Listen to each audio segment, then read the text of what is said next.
Hello everyone. ठीक है, आप सबका नाम तो मैं एक एक करके पूछूंगा, बहुत टाइम लग जाएगा। अब मेरे को सबसे पहले बताओ कौन कौन सी, मतलब सब ड्रॉपर्स हो या कोई 11th-12th में भी है यहाँ पर? सारे ड्रॉपर्स हो सब इस साल, पहले की सबने दे रखा है मतलब नीट का पेपर। ठीक है, किसने को जो पहली बार दे रहा हो, पहली बार दोगे, नो एक्सपीरियंस। ठीक है, और पिछली बार जिन लोगों ने, बाकी सब पिछली बार दे रखा होगा। ठीक है, उन लोगों को ये चीज पता होनी चाहिए कि तुम्हारी गलतियां तुमने क्या क्या करी। ठीक है, अब तो 2 महीने रह गए, मई में पेपर होगा आई गेस, वही मई में होता है। तो अभी तक तुम्हें जो जिन लोगों ने पहले दे दिया था पेपर, उन लोगों को एटलीस्ट ये पता होना चाहिए उन्होंने पिछली बार क्या गलती करी थी। ठीक है, और वो यार मैं अपनी गलतियां सुना सकता हूँ, वो तुम्हारी गलतियां नहीं होगी, मे बी तुम्हारे प्लस पॉइंट्स होंगे। तुम्हारी गलतियां तुम लोगों को ही पता होगी, किसी को नहीं पता होती। और वही बात होती है यार, अपने आप से ना कभी भी अपन को झूठ नहीं बोलना। हम किसी और को बोलते नहीं यार ये क्वेश्चन मुझे आता था, मैंने उधर गलत कर दिया, बट एट द एंड अपन को पता था मुझे क्वेश्चन आता था या नहीं आता था। तो तुम्हें ना पहली तो चीज यही पता होनी चाहिए कि तुम्हारी गलतियां क्या क्या थी, और उन्हीं को सुधारना होता है। क्योंकि जो प्लस पॉइंट्स हमारे होते हैं वो जिंदगी भर प्लस रहेगा, और जो नेगेटिव होता है उन्हीं को प्लस करना होता है। यही लाइफ होती है। ठीक है, लाइफ में कुछ भी नहीं, हमारे नेगेटिव्स को पॉजिटिव्स में करना है, यही सिंपल लाइफ है। ठीक है, तो अब लास्ट के मूवमेंट्स होते थे ना, अभी सबका कोर्स कंप्लीट हो गया होगा। ठीक है, अब रिवीजन वगैरह टेस्ट वगैरह देते होगे। ठीक है, और दिन में कितने टेस्ट देते हो? एक या एक भी नहीं? एक भी नहीं? टेस्ट कब से देना स्टार्ट करना है फिर? क्या 2 दिन से लगते हैं? तो यार ठीक है, 2 दिन से दे सकते हो, पर मैं क्या करता था, मैं जिस भी टाइम टेस्ट होता था ना 2 टेस्ट, और ये मैं हमेशा बोलता हूँ जब भी मैं कोचिंग पे आता हूँ, जिस भी से सर इंटरेक्ट करवाते हैं, मेरा ये चीज मेरी हमेशा फाइनल रहती है कि 2 टेस्ट पर डे देने ही देने हैं। क्यों? अगर हम 3 घंटे की प्रैक्टिस करेंगे तो ऑब्वियसली हमारा 2 घंटे कंसंट्रेशन रहता है। If I am practising for 6 hours, मेरा कंसंट्रेशन एटलीस्ट 4 आवर्स का रहेगा, और मेरे को लास्ट वाले दिन कितना चाहिए? 3 घंटे का कंसंट्रेशन चाहिए, जो मेरे लिए बहुत आसान है। ठीक है, हम लोग जब मैं प्रिपरेशन कर रहा था, मेरा जिस साल सिलेक्शन हुआ था उस साल हम लोग कुछ 5 या 6 बच्चे थे जो ये वाला चीज फॉलो करते थे। एंड टू बी ऑनेस्ट, मेरा 2 आवर्स में कंप्लीट हुआ था पेपर, एंड 2 आवर्स 20 मिनट्स में मैं तो ओएमआर में बैठा हुआ था। उसके बाद मेरे 4 क्वेश्चन बचे थे जो मुझे तुक्के मारने थे। ऑब्वियसली यार तो कैसे नहीं कि कुछ भी लगा लो, कैलकुलेटेड मारना होता है कि हाँ ये 2 ऑप्शन तो है ही नहीं, अब 2 ऑप्शन में से चूज करना है। तो लास्ट के आधा घंटा वाज फॉर ओनली 4 क्वेश्चंस। तो अपनी प्रिपरेशन इतनी अच्छी करो ना कि तुम्हारे पास जो क्वेश्चन तुम्हें नहीं आता हो उसके सोचने के लिए तुम्हारे पास बहुत टाइम। ठीक है, तो वही मेरा ये रहता है कि तुम लोग अगर जिस भी दिन पेपर दे रहे हो, उसने बोला कि हर 2-3 दिन में तुम्हारे पेपर होते हैं, जिस दिन पेपर हो रहा है उस दिन 2 पेपर देना। ठीक है, एक जो 2 से 5 वाले टाइम में यहाँ पर होता होगा। ठीक है, अब तुम ये डिसाइड करो तुम्हें सुबह पेपर देना है या तुम्हें शाम को पेपर देना है। हम लोगों को क्योंकि उसी समय पैटर्न चेंज हुआ था, तो हम लोगों को टाइम नहीं पता था, तो हम सुबह वाला पेपर देते थे 10 से, और फिर 2 से 5 भी देते थे। ठीक है, अब तुम लोग 2 से 5 वाला तो देना ही देना है, या तो तुम सुबह दे दो। मेरे हिसाब से सुबह दे के आना ज्यादा बेटर है, क्योंकि वो तुम्हारे फिर 2 से 5 वाले टाइम को चैलेंज करेगा कि ऑलरेडी पर्सन थक चुका है, अब लेट्स सी वो कितना अच्छा प्रिपेयर कर पाता है। ठीक है, अब इस केस में तुम्हारे क्या होगा, स्टार्टिंग में मार्क्स गिरेंगे, और मैं अभी लिख के दे रहा हूँ तुम्हारे मार्क्स गिरेंगे। एक पेपर में अच्छा होगा, और जो शाम वाला पेपर दे रहे हो ना उसमें खराब होगा, या फिर सुबह वाला पेपर खराब होगा। तो ये धीरे धीरे सही होगा। बेसिकली 2 टेस्ट का मतलब क्या है, तुम्हें प्रिपेयर करना है फॉर 3 आवर्स, और तुम प्रिपरेशन कर रहे हो फॉर 6 आवर्स। ठीक है, तो ये बहुत आसान होता है। और अब एट द एंड तुम्हारा तो पूरा कंसेप्ट उस पे रहता है, एनसीईआरटी, उसके अलावा कुछ आता नहीं है। सो मैंने पूरे साल क्या किया था, जो भी क्वेश्चंस या जो भी मेरे मॉड्यूल में जो भी चीजें मुझे प्रॉब्लम होती थी, नोट्स के साथ, ये टॉपिक है, इसका मेरे पास ये क्वेश्चंस गलत हुए और ये उसके मॉड्यूल में क्वेश्चंस थे, सबको कंपाइल करके एक जगह लिखो। क्योंकि लास्ट में जब तुम्हारे पास 3 दिन होंगे और 3 दिन में सारी किताबें पलटनी होगी, तो तुम एक जगह एनसीईआरटी खोल रखी होगी, एक जगह मॉड्यूल खोल रखा होगा, एक जगह नोट्स खोल रखे होगे। ये चीज नहीं करनी, सिर्फ नोट्स खोल रखे होगे, नोट्स का टॉपिक है, उसी में हमारे गलत क्वेश्चंस मैंने साथ में चिपका रखे, वही मैंने मॉड्यूल के जो जो क्वेश्चन मुझे नहीं आते तो मैंने लिख रखे, बस मैंने उन्हीं को ही घूमना है। क्योंकि मॉड्यूल के क्वेश्चन जो तुमने पहले सही किए थे वो अभी भी सही होगी, और जो टेस्ट में तुमने पहले से किए थे वो अभी भी सही होगा। गलत क्या होगा, जो तुम्हारा नेगेटिव था वही नेगेटिव चलता है, और उसी को पॉजिटिव करना। ठीक है, यही बेसिक सा है, यही बेसिक कंसेप्ट होता है। ठीक है, इसको करोगे और अपने आप भाई देखो क्या होगा कि अब इसमें से भी कुछ बच्चे होंगे आईक्यू वाले, बट आईक्यू वाले होते हैं लाइक 1% इन दी इंडिया। ठीक है, मेरे साथ नव्य यादव को जानते होंगे मैक्सिमम बच्चे। ठीक है, नव्य यादव, मैं जब 11th में आता था वो 11th में, वो भी। ठीक है, तो वो थी आईक्यू वाली लड़की, और ऐसे आईक्यू वाले मिलते हैं, बट वो भी एट द एंड दिल्ली गई, मैं भी एट द एंड दिल्ली के कॉलेज में गया। ठीक है, और इधर फर्क पड़ता है हार्डवर्क और आईक्यू। आईक्यू जिसमें अच्छा होता है ना यार, वो जल्दी निकालता है, उसको एक एडवांटेज। जिनमें IQ एवरेज स्टूडेंट था, मैं एवरेज स्टूडेंट की तरह होता है, यहाँ पर आती है हार्ड वर्क। और हार्ड वर्क तुम्हें पूरे साल करना था। हार्ड वर्क क्या था हमारा, मैंने सारे क्वेश्चन को कंपाइल किया, एक जगह सबको एक अच्छे नोट्स बनाने में मैंने हार्ड वर्क किया। अब लास्ट के टाइम में मेरा होगा स्टार्ट स्मार्ट वर्क, क्योंकि मैं 3 किताबें खोल के नहीं पढ़ रहा, मैं एक ही नोट्स को खोल के पढ़ रहा हूँ, वही मेरे लिए था। और सामने वाले कितना पढ़ रहा है, उसको कितना आता है, वो एग्जाम से पहले क्या डिस्कस कर रहा है, उस पर ध्यान रख दिया। उसको नहीं पता पेपर क्या, वो पढ़ रहा है, फिर अपन देख के सोचते हैं कि यार ये टॉपिक तो मैंने भी नहीं पढ़ा, मैं भी देख लेता हूँ। और ये गलतियाँ बहुत बच्चे करते हैं। उस समय पैनिक नहीं होना, ठीक है। उस समय यही करो, जितना तुमने कर लिया ना वो मोर देन इनफ, खुद पे कॉन्फिडेंस रखो एंड फिर डू द रेस्ट, ठीक है।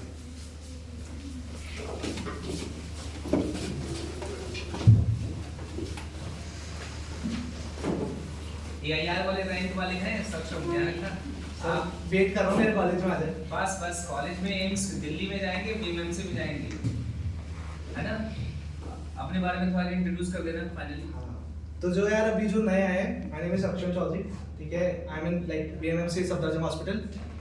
2019 में सेलेक्ट हुआ था, 95 रैंक AIR थी and currently officially I can say myself as a doctor Saksham Chaudhary, ठीक है। I completed my MBBS।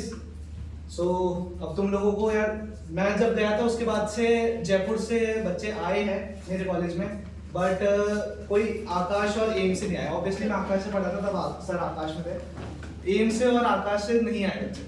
और मैं सर को हर साल बोलता हूँ कि मुझे कोई स्टूडेंट तो दो यहाँ से, मैं तो किसी का ध्यान रखूँ, मेरा तो कोई परफेक्ट जूनियर होना चाहिए, जो कि मुझे आज तक नहीं मिला। मेरी तो MBBS कंप्लीट होगी, बट यार मौके उठाओ। और पढ़ाई ना आगे जाके बहुत टफ हुई, लिटरली बहुत टफ हुई। मतलब फाइनल ईयर का पेपर तो ऐसा होता है कि आंसू निकाल देता है लिटरली। अगर आप चेहरे पे हंस रहे हो ना, आप अंदर रो रहे हो। मेरे चेहरे पे हंसी थी बट मैं अंदर रो रहा था, इतना गंदा सीन होता है फाइनल। बट बहुत ज्यादा मतलब होता है, रोलर कोस्टर राइड होती है, आपको डर भी लगता है पर आपको गूज़बम्प्स भी आते हैं। और आपको वो जब एट द एंड आप रोलर कोस्टर से उतरते हो ना, तो आपको लगता है मजा तो बहुत आया था।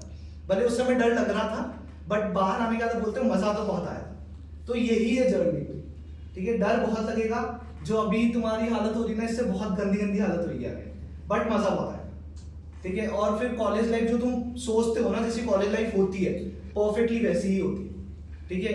एकदम जो मूवीज में दिखाते हैं वो वाली तो नहीं होती, बट जो तुम सोचते हो मस्ती करेंगे, बहुत घूमेंगे, बहुत खेलेंगे, क्लास बंक करेंगे, एग्जाम से 2 दिन पहले पढ़ के पास हो जाएंगे, सब कुछ होता है। और यही है लाइफ, ठीक है। कोई से भी कॉलेज में जाना, not talking about just medical college, सारे कॉलेजेस की लाइफ यही होती है। बट हमारे में क्या फर्क है और बाकी कॉलेजेस में, हम जब जाते हैं ना, हमें मेहनत लगती है और उस मेहनत का फल हमें वो 4 साल मिलता है, ठीक है। और इसके बाद हमें फिर मेहनत करनी होती है, बट हमारी लाइफ हमेशा सेटल रहती है। यहाँ पे तुम निकलते ना, टाइम सेटल, तुम्हारी लाइफ सेटल रहेगी। तुम्हें जॉब्स के लिए नहीं ढूंढना पड़ेगा कहीं पे भी, तुम्हें इंटरव्यूज के लिए नहीं धक्के देने पड़ेंगे। तुम्हें अपना जो होता है ना, अपनी सैलरी पैकेज डिस्कशन होता है मोस्ट ऑफ दी प्रोफेशन में, वो तुम्हारा नहीं होगा। तुम्हारी गवर्नमेंट अच्छी सैलरी फिक्स करके देगी, तुम गजेटेड ऑफिसर बन के निकलोगे, ये तुम्हारा सब कुछ फिक्स होगा सिर्फ एक एग्जाम की वजह से। और ये एक एग्जाम ना बस हमारे माइंड को हावी करने के लिए होता है। यहाँ पर अगर हम माइंड से जीते ना, तो हम सब कुछ जीत सकते हैं। नहीं है टफ, क्योंकि 720 मार्क्स अगर आप बच्चों के आ रहे ना, तो पेपर तो कुछ भी नहीं बनता। हमारे टाइम पे 720 वाज लाइक अनअचीवेबल, और आजकल 3-4 मतलब 10 बच्चे भी ले आते हैं 700 के ऊपर, तो या ज्यादा ही आ रहे होंगे मेरे ख्याल से। 100 रैंक मैं सुन रहा था लाइक 700 पे 200-300 रैंक चली जाती है, तो पेपर तो देखो मजा आते लिटरली। अब वो उस जगह क्या होता है, हमारे मार्क्स क्यों नहीं आते, क्योंकि हम प्रेशर में आ जाते हैं, उस पेपर के प्रेशर में। और इसी के लिए मैंने स्टार्टिंग में बोला था कि हमें दिन में 2 पेपर देने। जो नए अभी जो बाद में स्टूडेंट्स ऐड हुए थे, तो मैंने को ये बताया था, जब जिस दिन आप पेपर दोगे उस दिन आपको 2 पेपर देने, आपको अपने आप को प्रिपेयर करना है फॉर 6 आवर्स, ताकि आप 3 घंटे का पेपर तो आराम से दे दोगे, ठीक है। तो ऐसे अपनी प्रिपरेशन रखो, हमेशा अपने आप को टफ सिचुएशन में रखो। पेपर दे रहे हो, यहाँ पर बोल दो फैन चलेगा, फैन नहीं कोई बात नहीं, चलो एक AC यहाँ पर सफोकेशन हो जाएगा तो एक AC। घर पे दे रहे हो, सारे मतलब कूलर वगैरह AC कुछ भी नहीं चलेगा, विंडो ओपन रहेगी, फैन स्लो पे चलेगा, जैसे नीट के पेपर में देते हो।